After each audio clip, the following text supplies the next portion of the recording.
नमस्कार दोस्तों, DD react के एक और एपिसोड में आपका स्वागत है। तो आज जो मैं वीडियो आप लोगों के साथ देखने वाला हूं और जिस वीडियो पर मैं रिएक्ट करने वाला हूं वो वीडियो है रिबाहा इमरान का, और ये वीडियो है टर्की के एफएटीएफ के ग्रे लिस्ट में जाने के ऊपर। तो इस पर पाकिस्तानी जनता क्या कह रही है, चलिए आइए देखते हैं। टर्की को एफएटीएफ ने ग्रे लिस्ट में ऐड कर दिया, इस हवाले से आपकी क्या राय है? मैं बेटा ये कहूँगा, देखें पाकिस्तान को भी उन्होंने ग्रे लिस्ट में डाला है, अच्छा, तुर्की को भी डाला, हर इस्लामी मुल्क को तकरीबन उन्होंने डाला है। उनको इसराइल नज़र नहीं आता, उनको इंडिया नज़र नहीं आता। कितनी कत्ल वारत वहाँ पे हो रही है। क्या वो इंसानी हकूक़ की बात तो करते हैं? क्या वो इंसान है? इंडिया वाले, इसराइल वाले इंसान हैं जो फ़लस्तीन का कत्लेआम करते हैं? जहाँ मुसलमानों का कत्लेआम हो वहाँ पे ग्रे लिस्ट है ही नहीं। तो जहाँ मुसलमानों का वो आ जाए, जहाँ मुसलमान ममालिक आ जाएँ उनको ग्रे, ये एक बैन अल-अक़वामी साजिश चल रही है। ये तो होना ही था, क्योंकि एक तो टर्की जो है वो अपने हर फैसले को लेकर डिस्टैंड रहता है, और दूसरा उन्होंने जो 11 सफ़ीर निकाले हैं, तो मैं तो इस चीज़ को पहले ही एक्नॉलेज कर रहा था। जैसे पाकिस्तान को वो एक टेररिस्ट कंट्री कहते हैं क्योंकि वो उनके अगेंस्ट बात करते हैं, क्योंकि जो हमारी सोशल नॉर्म्स के ख़िलाफ़ बोलता है ना, तो फिर उसके ऊपर जो रिएक्शन आता है तो उस पर आवाम कहती है कि भाई आप टेररिस्ट हैं, आप ऐसे हैं, आप उनको सपोर्ट कर रहे हैं। तो ये जो ग्रे लिस्ट में डालना, ये उनके लिए कोई मसला मसाइल नहीं है। तुर्की के लिए तो ख़ास तौर पे उन्हें बजाते खुद फ़र्क नहीं पड़ता इस मामले से कि वो ग्रे लिस्ट में जाए या ब्लैक लिस्ट में जाए, क्योंकि अवाम को उनकी ज़रूरत है, उनको अवाम की इतनी ज़रूरत नहीं है जिस हिसाब से है। क्योंकि जो मुल्क इतना स्टेबल है वो 11 सफ़ीरों को ऐसे निकाल रहा है जैसे बिल्कुल ही आसान काम है उनके लिए। तो उनके लिए ये छोटी छोटी धमकियाँ और छोटे छोटे जो सेंक्शन है ना, वो उन्हें कोई फ़र्क नहीं पड़ता इन मामलों से। अच्छा, यानी कि टर्की अगर ग्रे लिस्ट में चला गया है एफएटीएफ की, तो उससे टर्की को कोई फ़र्क नहीं पड़ता? आई डोंट थिंक सो कि टर्की को कोई फ़र्क नहीं पड़ेगा, क्योंकि वो एक एलिगेशन ही है ना, एक एलिगेशन है, वो with the passage of time उन्होंने खुद ही हटवा लेना, क्योंकि उनका इससे कोई लेना देना नहीं है। ग्रे लिस्ट में क्यों आया? क्योंकि वो जो है क्या कहते हैं, टेरर टैक्स में जो उनका हाथ है, यही वजह होगी ग्रे लिस्ट में आने की। मनी लॉन्ड्रिंग और टेरर टैक्स वगैरह, इनमें उनका हाथ है। और ये तो सब जानते हैं कि ये सिर्फ एक साजिश है, क्योंकि सब देख चुके हैं कि जैसे ही सफ़ीर बाहर हुए हैं उसके बाद ही ये रिज़ल्ट आया। अगर ग्रे लिस्ट में ऐड होना था तो टैक्स तो कब के हुए हैं, पहले क्यों रिज़ल्ट नहीं आया इस मामले का? मैं इसको ऐसे, भाई साहब को पता नहीं है कि भाई जब भी कोई ग्रे लिस्ट में डाला जाता है ना, तो वहां पे बहुत सारे देश हैं जो इस बात का फैसला करते हैं कि भाई किसे ग्रे लिस्ट में डालना है और किसे नहीं डालना है। और ये फैसला ऐसा नहीं होता कि अरे यार इस्लामी मुल्क है या मुसलमान जो हैं वो खिलाफ बोल रहे हैं इसलिए डाल देते हैं। ऐसा बिल्कुल नहीं होता। बाकायदा उनको कहा जाता है कि बॉस आपको इन पैरामीटर्स पर पूरा उतरना है, आपको टेरर फंडिंग रोकनी है, आपको मनी लॉन्ड्रिंग रोकनी है। और जब वो देश इन चीजों को लेकर काम नहीं करता, वो चीजें रिपोर्ट्स में नहीं नजर आती, तब एफएटीएफ ये कदम उठाता है। ऐसे ही कोई कदम नहीं उठा लेता कि भाई हाँ भाई विचार चल रहा है कि जी नहीं ये मुझे पसंद नहीं आ रहा तो इसको ग्रे लिस्ट में डाल दो। ऐसा नहीं होता। बिना सबूतों के ऊपर देखे, ध्यान दिए, पढ़े लिखे, उनकी जांच किए बगैर ये कार्रवाइयां नहीं की जाती हैं। और अगर आप लोगों को लगता है आपकी मानसिकता में ऐसा भरा हुआ है कि इस्लाम है, मुसलमान है, तो ये फिर इसीलिए आप लोगों की हालत जो है ना वो इसीलिए है कि हर जगह आप लोग विक्टिम कार्ड प्ले कर देते हो। आप ये नहीं देखोगे कि ओसामा बिन लादेन आपके यहां छुपा हुआ था, आप टेरर फंडिंग करते हो, ये नहीं देखोगे। ट्रैक तो कहीं ना कहीं मिलेंगे ना बॉस। ऐसा तो हो नहीं सकता कि आप टेरर फंडिंग करोगे और अगर उसकी जांच की जाए तो पता नहीं चलेगा। आप कितना भी छुपा के करोगे, कहीं ना कहीं ट्रेस रह जाता है कि भाई आपने आतंकवादी संगठनों को पैसा पहुंचाया। और एक भाई साहब कह रहे थे भारत में कत्लो गारत। अरे पाकिस्तान में कत्लो गारत हो रही है। भारत एक स्टेबल मुल्क है, पाकिस्तान अनस्टेबल मुल्क है। वहां पे कभी मैक्सिमम टाइम तो वहां पे मार्शल लॉ लगी रहती है, और आप कहते हो कि आप स्टेबल हो, आपके खिलाफ साजिश रची जा रही है। अरे आपके खिलाफ साजिश रचते हैं यार। ये देखता हूँ जी, बल्कि इसको प्योर एक मुस्लिम दुश्मन फैसला समझता हूँ कि जिस मुल्क का सरबराह भी इस्लामोफोबिया के ख़िलाफ़ खुल के बात करता है, दहशतगर्दी के ख़िलाफ़ बात करता है, बल्कि ये बात करता है कि मुसलमानों को यानी जो भी, जैसे कि फ्रांस ने गुस्ताखाना खाके शाया किए, जो भी उसके ख़िलाफ़ आवाज़ बुलंद करता है एज आ कौमी लीडर, तो उस मुल्क को ही फिर ये सोचते हैं कि किस तरह इसकी तजारत को कम किया जाए, इसके बिज़नेस को कम किया जाए, तो उसको बाकी एक जो है कि बाकी दुनिया से अलग करने के लिए। तो मैं भी इस फैसले को इसी नज़र से देखता हूँ कि यानी कि उस मुल्क को डिग्रेड किया जाए, उसके ट्रेड को कम किया जाए। बात यह है कि जी उनका एक मोटो है कि मुसलमान जितने भी मुल्क हैं जो थोड़ी सी तरक्की कर रहे हैं, उनको इस जगह पे आके कोई ना कोई चीज़ को फंसाना है, बस इसमें और कोई बात नहीं है। जैसे पाकिस्तान को रखा हुआ है ऐसे टर्की को भी रख ले, क्योंकि दोनों जो है ना नेशन है इस वक्त मुसलमानों के अंदर 59 मुल्क हैं, उसके अंदर हम दोनों नेशनों ने कुछ ना कुछ दे के बड़े कड़े काफ़ी अरसे के बाद बड़े कड़े इम्तहान के बाद भी हम कुछ बने हैं, उनको ये चीज़ जो है ना अच्छी नहीं लग रही। FATF ने टर्की को 2 रीजंस की बिना पर उसमें डाला है, एक मनी लॉन्ड्रिंग और टेरर को सपोर्ट करने के लिए उन्होंने टर्की को उन्होंने ग्रे लिस्ट में डाल दिया। ठीक है, आपको क्या लगता है कि जिस तरह पाकिस्तान को डाला गया था, आप इस सारे सिनेरियो को देखते हुए क्या राय रखते हैं? मैं ये राय रखता हूँ कि सबसे बड़ा दहशतगर्द जो FATF है ना, वो खुद दहशतगर्द है, और अमेरिका खुद दहशतगर्द है, इसराइल खुद दहशतगर्द है। क्या ये दहशतगर्द नहीं? इन लोगों को ग्रे लिस्ट में डालना चाहिए। और जो FATF है वो तो यहूदियों को उनकी दूसरी तलवार है। एक तरफ उन्होंने तलवार रखी हुई है FATF की, और दूसरी तरफ वो पाबंदियों की उन्होंने तलवार रखी हुई है। और सलामती कौंसिल को कहें अगर देखा जाए तो वो सिर्फ एक सुपर ताकतों की लौंडी है, इससे अलावा और कुछ नहीं है। तो वो मुसलमान दुश्मनी है उनके पास, वो उन्होंने एक तरीकाकार, उनकी प्लानिंग है पूरी मुसलमानों को दबाने की, मगर ये दबेंगे ही नहीं, उनकी गलत फहमी है। इसमें सबसे बड़ा हाथ जो है ना वो तो फ्रांस का है। अच्छा, क्योंकि ये तहरीक तो पाकिस्तान में भी चल रही है कि फ्रांसीसी सफ़ीर को बाहर करो क्योंकि उसने खाके बनाया है ऑल डैट, जिसकी तरदीद जो है वो तैयब उर्दगान ने सबसे पहले की, और वहाँ बैठ के की जहाँ पे कोई भी नहीं करता UN में। ठीक है, और एट द एंड जो है आपको पता है कि एक फ्रांसीसी सफ़ीर को निकाला जाए तो वो जिस जगह पे इस टाइम बैठे हुए हैं तो 11 मुल्क के साथ अपना ताल्लुक़ ख़राब करने वाली बात है, जो पाकिस्तान तो हरगिज़ नहीं कर रहा। ठीक है, लेकिन जिन्होंने किए हैं अब वो उन्होंने अपना कुछ बैक एंड स्ट्रॉन्ग रखा है, कोई बैक स्ट्रॉन्ग रखी है, जिसकी वजह से उन्होंने ये उसके ऊपर रिएक्शन दिया और ये काम मतलब कि उन्होंने सफ़ीर वगैरह निकाले हैं, क्योंकि वो एक प्रॉपर प्लानिंग के साथ शुरू से चल रहे हैं। वो ये नहीं करते कि जज्बाती होकर फ़ैसला कर लिया बात की बाद में देखी जाएगी। वो अगर ऐसा करने लग गए तो फिर उनका मुल्क जिस कदर तरक्की कर रहा है ये पॉसिबल नहीं हो सकता। उन्होंने एक माइंडसेट अपना पहले ऑर्गेनाइज़ किया कि भाई हमने इनको अगर निकाला तो क्या कॉन्सिक्वेंसेस फेस करने पड़ेंगे और हम किन किन ग्रे लिस्ट में आएंगे, हम FATF की लिस्ट में आएंगे और डिफरेंट लिस्ट में अभी आएंगे ये लोग। मतलब कि इनके ताल्लुकात ख़राब होंगे थोड़े बहुत, इनकी ट्रेड ख़राब होगी, इनकी और मामलात भी ख़राब होंगे, सो मसले मसाइल होंगे, लेकिन उन्होंने अपने आप को मेंटली इस लिहाज से प्रिपेयर करके रखा हुआ है क्योंकि जो है वो हर चीज़ जो है ना वो मैनेजमेंट के साथ ही चलती है। एट द एंड जो है वो जितने जिन लोगों ने इन्होंने फ्रांस हो गया और जितने भी UN में, यूनाइटेड नेशन में जितने भी क्या पैनल में जितने भी मुल्क शामिल हैं, वो सारे एट द एंड यही कबूल करेंगे कि जो है ना तुर्की ने बिल्कुल ठीक किया था, क्योंकि हर किसी के सोशल नॉर्म्स और कल्चरल वैल्यूज़ को चैलेंज करना अच्छी बात नहीं होती। ये मुझे तो ये इल्ज़ामात बिल्कुल गलत लगते हैं कि देखें जो मुल्क बिल्कुल अपना चल रहे हैं, बिल्कुल इसके ख़िलाफ़ नहीं बोल रहे, जो भी प्रोपेगेंडा किया जा रहा है आलमी सतह पर मुसलमानों के ख़िलाफ़, तो उन मुल्क पे तो कोई वो चेकलिस्ट नहीं रख रहे कि फंडिंग हो रही या नहीं हो रही। ये सिर्फ उन मुल्कों के ख़िलाफ़ ही क्यों जो कि आलमी इस्तेमार जो भी इस तरह का इस्लामोफोबिया के ख़िलाफ़ बात करते हैं, सिर्फ उन मुल्कों को क्यों ऐसे ग्रे लिस्ट किया जा रहा है? 2023 को ना यार मुझे एक चीज़ मुझे कई सवाल पूछने हैं और अगर आप लोगों के पास इसका जवाब हो तो प्लीज़ दीजिएगा। सबको लगता है कि मुसलमानों के खिलाफ साजिश की जा रही है, पूरी दुनिया उनके खिलाफ साजिश रच रही है। तो भाई मेरा सवाल यह है कि साजिश क्यों रच रही है? मुसलमानों ने ऐसा क्या कर दिया है जिससे लोगों को, इतने बड़े बड़े देशों को उनके खिलाफ साजिश रचनी पड़ रही है? क्या मुसलमानों ने ऐसी कोई तकनीक इजाद कर ली है जो और किसी देश के पास नहीं है? या मुसलमानों ने जो जितने भी 57-58 मुल्क हैं, क्या उन्होंने ऐसा कुछ काम कर दिया है जो सिर्फ पढ़ाई के क्षेत्र में, शिक्षा के क्षेत्र में, कि जो बिल्कुल जबरदस्त है और दूसरे चिढ़ते हैं उनसे? क्या मैन्युफैक्चरिंग में या इन सारे फील्ड्स में मुसलमान मुल्कों ने, इस्लामिक मुल्कों ने इतना बड़ा कोई काम कर दिया है जो जिससे चिढ़ रहे हैं और वो लोग उनको पार्टनर नहीं बना रहे हैं, इस वजह से दुनिया मुसलमानों के खिलाफ साजिश रच रही है?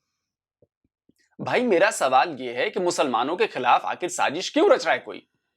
भाई साजिश रचने की कोई वजह होगी ना, ऐसी तो कोई वजह होगी जिसके बिना पर साजिश रची जा रही है। ऐसी क्या वजह है? या मुसलमानों ने सब कुछ फतह कर लिया हो और इसलिए लोग उनके खिलाफ चले गए हों? ऐसा भी नहीं है। तो भाई आप लोगों को ऐसा क्यों लग रहा है? और ये विक्टिम कार्ड प्ले करना बंद करिए, हर जगह इस्लाम घुसाना बंद करिए। इस्लाम के बिना जब तक आप कुछ करोगे नहीं, हर चोर जो है ना वो कहता है कि मैंने तो चोरी नहीं की जी, मेरा तो अपराध ही नहीं है जी, हर चोर ये कहता है। तो इस वक्त आप लोगों की हालत इसी चोर वाली है कि सारी दुनिया जो कह रही है वो गलत है, मैं जो कह रहा हूं वही सही है, चूंकि मैं मुसलमान हूं और मैंने जो कह दिया वो सही बात है। दूसरे क्या कह रहे हैं उससे कोई मतलब नहीं है। दुनिया ऐसे नहीं चलती है बॉस, दुनिया ऐसे नहीं चलती है। अगर आपने कुछ किया है तभी लोग आप पर शिकंजा कसते हैं। बिना सबूत किसी को कोई फर्क नहीं पड़ता कि तुर्की क्या कर रहा है, किसी को कोई फर्क नहीं पड़ता कि पाकिस्तान क्या कर रहा है। जब तक आप वर्ल्ड ऑर्डर में खुरपेंच नहीं करोगे, जब तक आप क्रिमिनल्स की मदद नहीं करोगे, जब तक आप आतंकवादियों की मदद नहीं करोगे, तब तक एफएटीएफ कुछ नहीं करेगा। और एफएटीएफ 2-4 मुल्कों का नहीं है संगठन, एफएटीएफ बहुत बड़ा है। तो ये विक्टिम कार्ड प्ले करना बंद करिए और मुझे इस सवाल का जवाब दीजिए कि आप लोगों की ऐसी कौन सी उपलब्धि रही है जिसकी वजह से लोग आपके खिलाफ साजिशें रचते हैं। बस इतना मुझे बता दो आप। तुर्की का वो जो मुआहदा ना, मुआहदा लौज़ान, वो ख़त्म हो रहा है। इसमें यूरोपियन और अमेरिकन को बड़ी जो है ना, बड़ी तकलीफ़ है इस बात की, क्योंकि तुर्की खुद मुख्तार हो रहा है। वो नेशन थी अपने ज़माने की, 3 बड़े आज़मों पे उन्होंने हुकूमत की हुई थी। अब जो मुआहदा लौज़ान ख़त्म हो रहा है ना, वो सारा यही मामला है। और उसको कहीं ना से कहीं से काट कूट के कोई ना कोई चीज़ इसमें डाल के उस तुर्की को जो है ना ग्रे लिस्ट में रख रहे हैं। अदरवाइज़ ऐसी कोई बात नहीं। तुर्की है, उन्होंने 3 बड़े आज़मों पे हुकूमत की हुई है, वो इसका भी हल निकाल लेंगे, कोई ऐसी बात नहीं। मतलब ग्रे लिस्ट में गया, पहले एफएटीएफ में पाकिस्तान को सपोर्ट करता था टर्की, ठीक है। अब जैसे कि वो खुद भी ग्रे लिस्ट में और पाकिस्तान भी ग्रे लिस्ट में है, जिस तरह अगर आपको क्या लगता है कि जिस तरह आपको क्या लगता है आने वाले टाइम में अगर पाकिस्तान को ब्लैक लिस्ट में डाल दिया गया तो जैसे हमारी इकोनॉमी को पे ही बहुत ज़्यादा बुरे असरात मुरतब होंगे। और टर्की की अगर बात करें तो टर्की भी अब हमारी कुछ ज़्यादा सपोर्ट नहीं कर पाएगा क्योंकि वो भी खुद ग्रे लिस्ट में है। आप इस सारे सिनेरियो को देखते हुए क्या कहें? मैं ये कहूँगा कि जिस तरह उन्होंने एक यूरोपीय यूनियन बनाई है, उन्होंने एफएटीएफ बनाई है, तमाम इस्लामी मुल्क मिल के एक तंजीम बनाएं और इनका नाम ग्रे लिस्ट और ब्लैक लिस्ट में डालें, इन ममालिक का नाम खुद डालें, तो हमारी हुक्मरानी ज़्यादा इनसे हो सकती है। इनके इसमें परेशान होने वाली बात नहीं है। ये खुद जो है ना इसी तरह के ये काम उल्टे सीधे करते रहते हैं और ख़ुद ही जो अपने मफादात के लिए वो लड़ते हैं। भाई इंडिया ने कितनी कत्ल वारत की है, मैं फिर वही लफ्ज़ कहूँगा, क्या इंडिया में मुसलमान उनको नज़र नहीं आते? कश्मीर में मुसलमान नज़र नहीं आते? फ़लस्तीन में मुसलमान नज़र नहीं आते? उनको ग्रे लिस्ट में क्यों नहीं डालते? ये इस्लामी मुल्कों का काम है।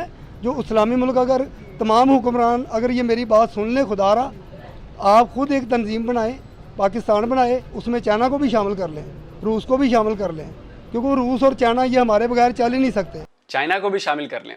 अरे बेगैरतों, चाइना जो मुसलमानों पे जुल्म कर रहा है वो तो तुमको दिखता नहीं है।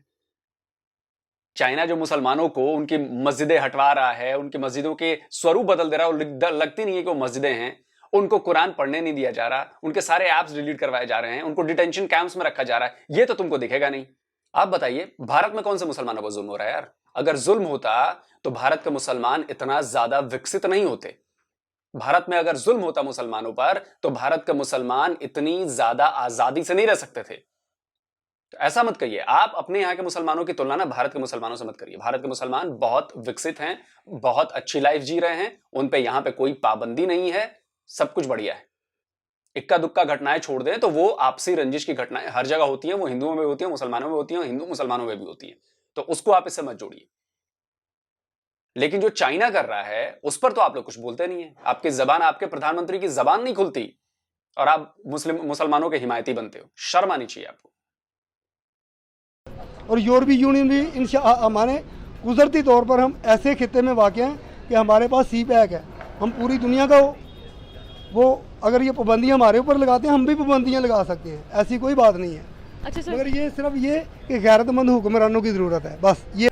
और कितना नुकसान फेस करेंगे हम? ऑलरेडी अपनी इकोनॉमी से इतना नीचे हैं कि हम इमेजिन नहीं कर सकते। ये इमरान खान लफ्ज़ ज़ुबानी कह देता है कि हमारी इकोनॉमी स्टेबल हो रही है। आप मुझे एक बात बताएं, आपके घर में रोटी खाने को नहीं है, आप बाहर लैम्बोर्गिनी लेके किराए पे चलाने को जाएंगी, ठीक है ना? मतलब कि आप बाहर जो है ना सफारती ताल्लुकात बेहतर किए जाएं, घर में आपके भूखे मर रहे हैं लोग, आपको कोई पता ही नहीं है कि मैनेज कैसे करना है सिस्टम। हर चीज़ बाहर जाके मैनेज करना नहीं होती, पहले अपना घर सुधारना होता है, बाद में शो शादी खानी होती है। ये नहीं है कि आप कॉटन का सूट पहन के बाहर फिर रहे हैं, ठीक है, अपनी आप शो शादी खा रहे हैं और घर में जो है वो पीछे से फ़ोन आ रहे हैं कि घर रोटी नहीं है। तो ये तरीक़ाकार जो है ना, ये जो इस पर अमल दरामद करवाना था, वो मेन चीज़ यही था कि पाकिस्तान ऑलरेडी पता नहीं कितनी ब्लैक लिस्ट में शामिल है, ग्रे लिस्ट, ब्लैक लिस्ट, पता नहीं क्या टेररिस्ट कंट्री ऑलरेडी इसको कहा जा रहा है। लेकिन जो है तुर्की हमेशा से पाकिस्तान की सपोर्ट करता रहा है, इसमें नो डाउट। लेकिन जब पाकिस्तान जो है उसकी बारी आएगी तो पाकिस्तान भी तुर्की की हमेशा सपोर्ट करेगा, क्योंकि इनके सफारती ताल्लुकात, इनकी ट्रेड, इनकी हर चीज़ वेल ऑर्गेनाइज्ड है हर जगह पे। तो इसलिए इस चीज़ की टेंशन लेने की ज़रूरत नहीं है। और पाकिस्तान कोई भी मदद मांगे ना, बल्कि दुश्मन भी मांगे, तो पाकिस्तान उनकी मदद करने के लिए सबसे आगे होता है। इस चीज़ की तो हमने टेंशन ही नहीं ना लेनी कि पाकिस्तान किसी की मदद नहीं करेगा, उनके लिए हक में आवाज़ नहीं उठाएगा। ये दूसरे मुल्क हैं जिनका ये प्रोपेगेंडा होता है। अच्छा। मुसलमान आगे हैं। आपने कहा कि पाकिस्तान को टर्की फिर से सपोर्ट करेगा, कैसे सपोर्ट करेगा वो जब खुद भी एक मतलब लिस्ट में मतलब ग्रे लिस्ट हो चुका है, वो कैसे पाकिस्तान को सपोर्ट कर सकता है? वो पाकिस्तान को इस तरह से सपोर्ट करेगा कि आपने अब मेन काम क्या है, आपने जो है ना दूसरे ममालिक को अपनी पिच करनी है कि मतलब कि किन वजूहात पे आपको ग्रे लिस्ट किया गया। अगर आपको उन सबूत, अगर वो मतलब कि जैसे यहाँ पे अगर कोई केस चलता है तो हाई कोर्ट में उसकी पिटीशंस होती हैं, ठीक है, मतलब नेशनल कोर्ट से आप हार जाएं, फिर हाई कोर्ट, फिर सुप्रीम कोर्ट, तो आप सुप्रीम कोर्ट में जाके अपनी रिट दायर करते हैं कि भाई जो है ना मेरे केस के ऊपर सुनवाई की जाए, ये गलत फैसला होगा। सेम प्रोसीजर होगा इनके साथ भी कि इनके ऊपर फैसला आ गया हुआ है, लेकिन इन्होंने जब उसके ऊपर फर्दर इन्वेस्टिगेशन करवानी है तो इन्होंने ग्रे लिस्ट से बाहर आ जाना है। और जहाँ तक मेरा आइडिया ये है, क्योंकि वहाँ पे जो अभी फ़िलहाल काम चल रहा है ना, वो से आप कह लें कंट्रोवर्सी चल रही है और खारबाजी चल रही है कि मैंने आपको पहले बताया सफ़ीरों की वजह से। जैसे ही वो मसला थोड़ा सा ठंडा होगा, इन्होंने ग्रे लिस्ट से बाहर आ जाना, हमारी सपोर्ट की अव्वल ज़रूरत भी नहीं पड़नी उन्हें, जो मेन चीज़ है। हम तो खुद ग्रे लिस्ट में, हम तो पता नहीं येलो पर्पल ब्लैक ब्लू पता नहीं कौन कौन सी लिस्ट में, हमें खुद नहीं पता अभी। मैं तो यही कहूँगा तो डटे रहना चाहिए और अपने पाँव पे खड़ा होने की एक बड़ी वाहिद हल है। देखें, अब किसी ज़माने में रशिया को बड़ी मार पड़ी थी, आज रशिया वहाँ खड़ा है जहाँ कि अमेरिका और यूरोप सोच नहीं सकते कि तुर्की ने $450 अरब का वो लिया है, निज़ाम लिया है कि वो अगर एटमी हमला करता है ना यूरोप या अमेरिका या इसराइल, तो उसको रिडायरेक्ट कर सकता है। और अब उनको बड़ी तकलीफ़ है कि रशिया से इसने क्यों इमदाद ली है। उस सारे सिनेरियो को सामने रखे हुए ना वो FTA में डाल रहे हैं, FATF को अंदर डालने की कोशिश कर रहे हैं। लेकिन इसमें घबराने की ज़रूरत नहीं है। इंशाअल्लाह ताला हमने पढ़ लिया, हमारे बच्चों ने भी पढ़ लिया। तुर्की ने तो उनका गेटवे है यूरोप का, तो उन्होंने उनको अच्छी तरह समझते हैं कि इनकी क्या इनकी नेचर क्या है। चाहे वो जर्मनी की वो नुक्कर हो, चाहे वो यूनान की वो नुक्कर हो, उनको सबको समझ है कि मुआहदा लुज़ान ख़त्म होने वाला है, तो तुर्की क्या वक्त डाल सकता है। जी बहुत वर्स्ट सिनेरियो होगा। बल्कि अगर अल्लाह ना करे, खुदा ना खास्ता, ये मुस्लिम दुश्मन मुल्क इस हद तक चले गए कि पाकिस्तान को ब्लैक लिस्ट में डाल दिया, तो मैं तो डॉलर को 500 पे जाता देख रहा हूँ फिर तो यकीनन हमारा जो बैरूनी कर्ज़े हैं वो भी बहुत ज़्यादा बढ़ जाएंगे। बल्कि यानी बहुत ख़राब सूरत हाल होगी और गरीब का जीना आज तो मुश्किल है, कल नामुमकिन हो जाएगा। जी तो व्यूवर्स, आपने पाकिस्तानी आवाम की राय तो जानी। इसी के साथ अपनी मेज़बान रिबाहा इमरान को दीजिए इजाज़त, और जाने से पहले मेरे चैनल को ज़रूर सब्सक्राइब कीजिए, वीडियो को ज़रूर लाइक कीजिए और मुझे इंस्टाग्राम पे जाके फॉलो करना मत भूलिएगा। Thank you so much. तो वीडियो हो गया भाई साहब ख़त्म, और वीडियो देखने के बाद मुझे आ रही है बहुत हंसी। वाकई यार, पाकिस्तान की जो एजुकेशन पॉलिसी है ना, वो बड़ी ख़राब है यार। इन लोगों का IQ लेवल इतना कम है कि हर चीज़ में ही इनको लगता है कि इस्लाम के दुश्मन। अरे भाई साहब, इस्लाम के दुश्मन नहीं है। अच्छा, एक भाई साहब ने बड़ी अच्छी बात कही, मुझे बड़ी देर से वो चीज मेरे दिमाग में भी ख्याल आ रहा था कि भाई 57-58 मुल्क हैं मुसलमानों के, आप सब एक संगठन बना लो। संगठन तो वैसे है ही OIC, है ना, OIC। तो आप सारी दुनिया को अलग कर दो, आप लोग आपस में करो, बिजनेस करो, आपस में ग्रे लिस्ट ब्लैक लिस्ट करते रहो, सब कुछ करते रहो, बाहर की दुनिया से संबंध खत्म करो। जब भाई सारे इस्लाम के खिलाफ काम करने वाले देश हैं तो उनसे संबंध ही क्यों रखना, संबंध खत्म कर दो बिल्कुल। कोई बिजनेस मत करो उनके साथ, कोई लेना देना मत करो उनके साथ, कोई आना जाना मत करो उनके साथ, मत करो भाई। लेकिन चूंकि आप ऐसा करोगे नहीं, क्योंकि वहां से तो फायदा है भाई, लोन भी तो उधर से ही लेना है, कर्जा भी तो उधर से ही लेना है कि नहीं। लेकिन ये तो होगा नहीं आपको भाई। आप अगर इतने आपको लग रहा है कि मुसलमानों के खिलाफ साजिश रची जा रही है, तो आप सब एक हो जाओ, एक होके काम करो, सब कुछ एक होके करो, खुशहाल रहो। हमें भी भाई रहने दो, आप भी खुशहाल रहो अपने साथ। लेकिन ऐसा होगा नहीं, क्योंकि आप लोग षड्यंत्र रचते हो, और इसीलिए आप लोगों ने अपने मजहब का नाम बदनाम किया हुआ है। आप लोगों ने आतंकवादी पैदा किए। आप बड़े से बड़े आतंकवादी संगठन का नाम ले लो, बताओ किस मजहब से उसका ताल्लुक है।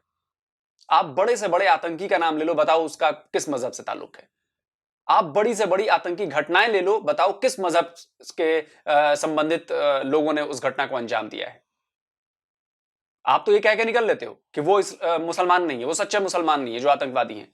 अरे भाई, तो अगर वो सच्चे मुसलमान नहीं है लेकिन वो मुसलमान का नाम खराब कर रहे हैं, इस्लाम का नाम खराब कर रहे हैं, तो ये जिम्मेदारी आप लोगों की बनती है कि आप लोग उनकी मुखालफत करो, आप लोग हर जगह उनकी बात को काटो।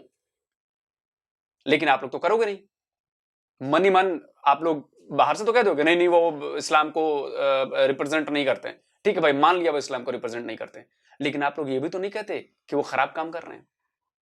आप लोग तो सपोर्ट करते हो उन्हें पैसा प्रोवाइड कराते हो, है कि नहीं? तो भाई अगर आप ऐसे करते रहोगे तो ये नहीं चलने वाला।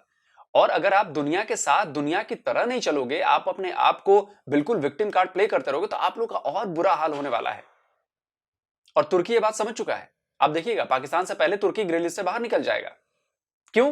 क्योंकि वो मजबूती से काम करेगा। उसे पता है कि अगर मैं पाकिस्तान की तरह नहीं बनना है तो मुझे काम करना पड़ेगा।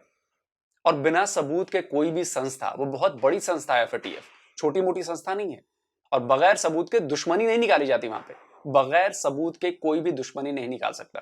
और एक भाई साहब बात करते हैं कि उनके खिलाफ शिकायत करो, जैसे लोअर कोर्ट में हार गए तो सुप्रीम कोर्ट जाओ। भैया FATF सुप्रीम कोर्ट है। अगर FATF में हो गया, इसका मतलब हो गया, सुप्रीम कोर्ट ने फैसला दे दिया। सुप्रीम कोर्ट से ऊपर कोई नहीं होता ना। तो FATF सुप्रीम कोर्ट है। उसके पहले और भी कई चीजें होती है। वो आपको पूरा मौका देता है कि आप ये हम पॉइंट्स बता रहे हैं, इन पॉइंट्स पे काम करो, उनके रिजल्ट्स दिखाओ। अगर रिजल्ट्स उनके मन मुताबिक नहीं हुए, तब आप कहोगे कि जी नहीं, ये तो हमारे साथ धोखा कर रहा है, हमारे साथ तो हम इस्लाम हैं, मुसलमान हैं, तो हमारे साथ ये दुश्मनी निकाल रहा है। ऐसी कोई चीज नहीं होती भाई साहब। और आप लोगों की तो दुनिया में इतनी पॉपुलेशन है, सब मिलके एक हो जाओ यार। लेकिन एक बात याद रखना, मुसलमानों की आबादी ऐसी भी है जो गलत का साथ नहीं देंगे। हालांकि उनकी संख्या बहुत कम है, लेकिन है। तो आप गलत का साथ देते रहोगे तो आपके साथ यही होगा। आप एक बार की वो सब छोड़ दो, एक बार की आप ये सोचो कि आप कहते हो खुदा है, खुदा है, खुदा। खुदा आप लोगों की मदद क्यों नहीं कर रहा है? खुदा भी उनकी मदद करता है जो सच्चे होते हैं, और जो सच्चे नहीं होंगे खुदा उनकी भी मदद नहीं करेगा। आप लाख बता लो। और इसका सबूत यह होता है, जब खुदा आपकी मदद नहीं कर रहा होता है तो इसका सबूत यह होता है कि आप पर परेशानियां टूट पड़ती हैं, मुश्किलें टूट पड़ती हैं।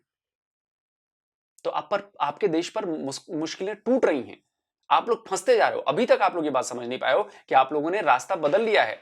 जो रास्ता असल चीज की तरफ जाता है, आप उससे भटके हुए हो, और भटके हुए लोगों की मदद कभी नहीं करेंगे वो।